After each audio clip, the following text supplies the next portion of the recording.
మాగంటి గోపీనాథ్ మరణంపై గోపీనాథ్ తల్లి అనుమానాలను వ్యక్తం చేశారు. గోపీనాథ్ మరణం ఒక మిస్టరీగా ఉందని అన్నారు.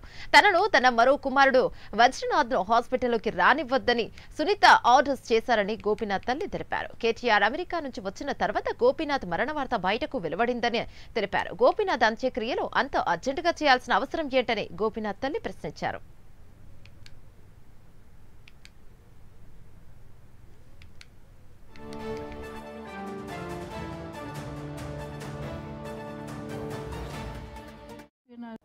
గోపీనాథ్ మరణం ఏమో ఒక మిస్టేక్ అనిపిస్తుంది నాకు.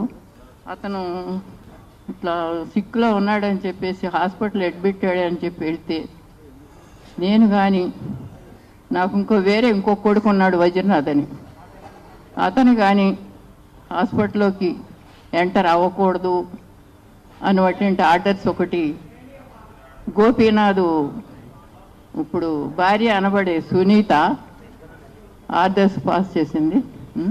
ఆ లెటర్ కూడా ఉన్నది ఇప్పుడు. అయితే ఇంతకీ ఏంటంటే గోపీనాథ్ గారు ఎప్పుడు చచ్చిపోయింది అన్నది తల్లిగా నాకే తెలియదు. 5వ తారీఖే చనిపోయాడని కొంతమంది అంటున్నారు, 8వ తారీఖు చనిపోయాడని కొంతమంది అంటున్నారు. 5వ తారీఖు ఒకవేళ ఎట్లన్నా ఉంటే కూడా 5, 6 ఆగి కేటీఆర్ గారు వస్తున్నారని కేటీఆర్ గారు వచ్చిన తర్వాత అమెరికా నుంచి అనౌన్స్ చేశారు. ఏమిటో మరి అర్థం కాదు.